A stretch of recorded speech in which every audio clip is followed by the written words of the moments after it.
Majlis menjemput peserta ke-9, Saudari Azaina binti Lanus dari Sekolah Menengah Kebangsaan Abakas Sabah.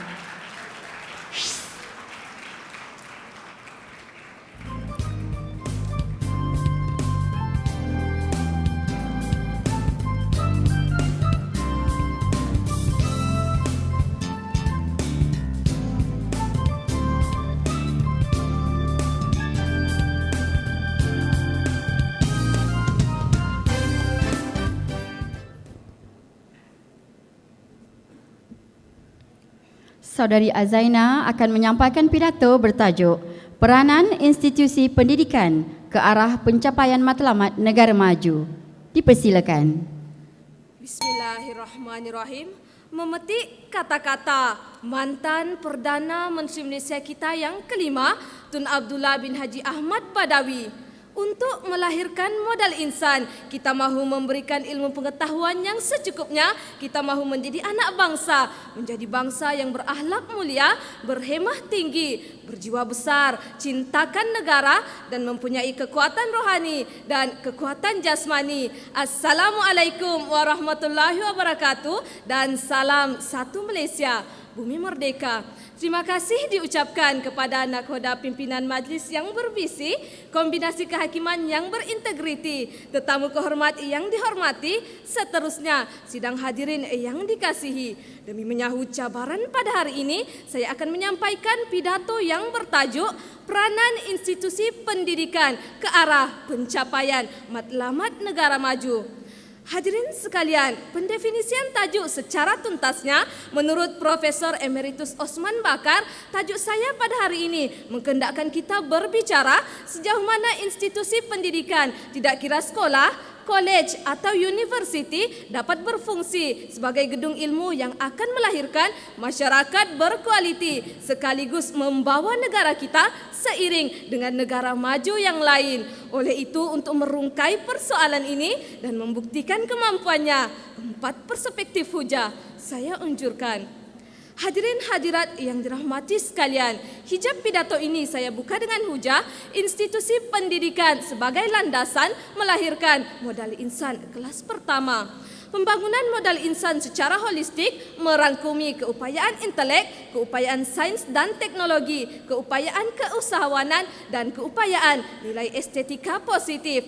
Contohnya dalam bidang sukan, siapa tidak kenal Datuk Lee Chong Wei dan Datuk Nicole N. David. Manakala dalam bidang aeroangkasa pula, tidak lain tidak bukan Dr. Syekh Muzaffar Syukur. Dan sementara itu dalam bidang keusahawanan dunia, kita sudah cukup berbangga dengan Datuk Jimmy Cho yang telah berjaya mengusahakan sebuah butik mewah di kawasan berprestij Kota London. Kesemua bukti ini jelas menggambarkan bahawa institusi pendidikan negara kita juga mampu melahirkan modal insan kelas pertama.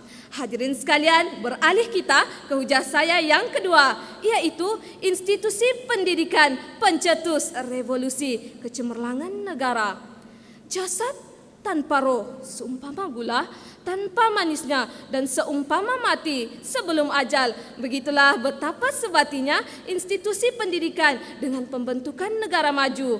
Bak kata pepatah, di mana bumi dipijak, di situ langit dijunjung. Dalam rancangan Malaysia ke-10 baru-baru ini, kerajaan telah memperuntukkan RM23.2 bilion untuk pembangunan prasarana pendidikan yang merangkumi 17,000 projek fizikal. Bukan itu sahaja, RM2.5 bilion lagi untuk kemudahan ICT dan 300 sekolah kluster akan dibangunkan. Usaha-usaha kerajaan ini seharusnya mendapat pujian daripada rakyat kerana kegigihan para pemimpin kita untuk merealisasikan hasrat negara. Hadirin sekalian, sekiranya dahulu Malaysia seolah-olah tiada di peta dunia, namun pada hari ini Malaysia mulai igah seantero dunia. Hadirin yang dirahmati sekalian, beralih kita ke hujah saya yang ketiga di bawah lembayung kata institusi pendidikan penggerak wawasan berbisi. Gelombang masa hadapan adalah ditentukan dengan kewujudan masyarakat yang bukan sekadar masyarakat bermaklumat tetapi masyarakat yang berilmu. Sudah pastilah ilmu dalam konteks negara maju bukan sekadar ilmu akli, tetapi disepadukan dengan ilmu nakli. Bukan sekadar skill atau kemahiran, bahkan ilmu wahyu juga diperlukan. Lantaran itu, pelaksanaan Plan Induk Pembangunan Pendidikan 2006 sehingga 2010 yang menekankan 6 teras strategik utama dan 1 plan pendidikan yang komprehensif merupakan salah satu intipati ke arah pencapaian Matlamat 2020.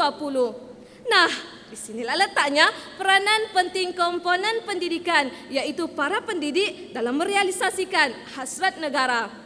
Saya optimis dan saya yakin sekiranya PIPP ini dijadikan garis panduan matlamat negara maju, pasti dalam genggaman.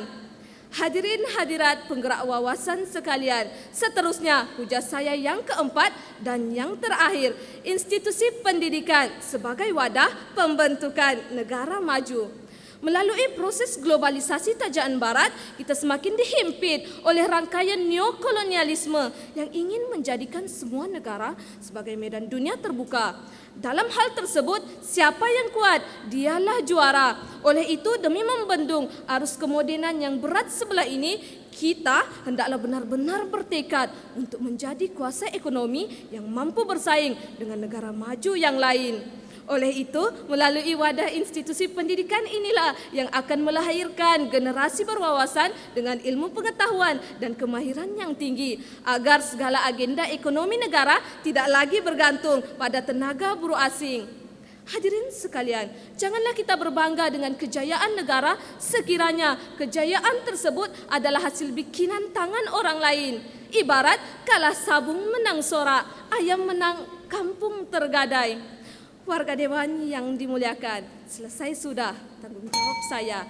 Akhir kata saya tinggalkan hadirin sekalian dengan merenung dan mengenang kembali petikan kata-kata Saidina Ali bin Abu Talib.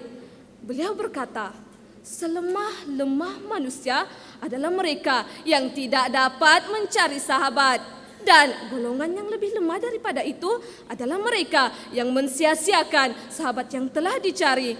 Untuk itu, marilah hadirin sekalian kita bersahabat dengan ilmu kerana sesungguhnya kelebihan burung terletak pada kepaknya. Kelebihan gajah terletak pada gadingnya, tetapi kelebihan kita sebagai manusia terletak pada ilmunya. Ayuh semua, percayalah, institusi pendidikan berperanan penting ke arah pencapaian matlamat negara maju. Sekian, wabillahi taufiq wal hidayah. Wassalamualaikum warahmatullahi wabarakatuh.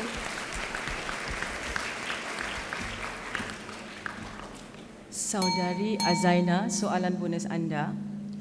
Apakah sumbangan jelas institusi pendidikan kepada matlamat negara maju?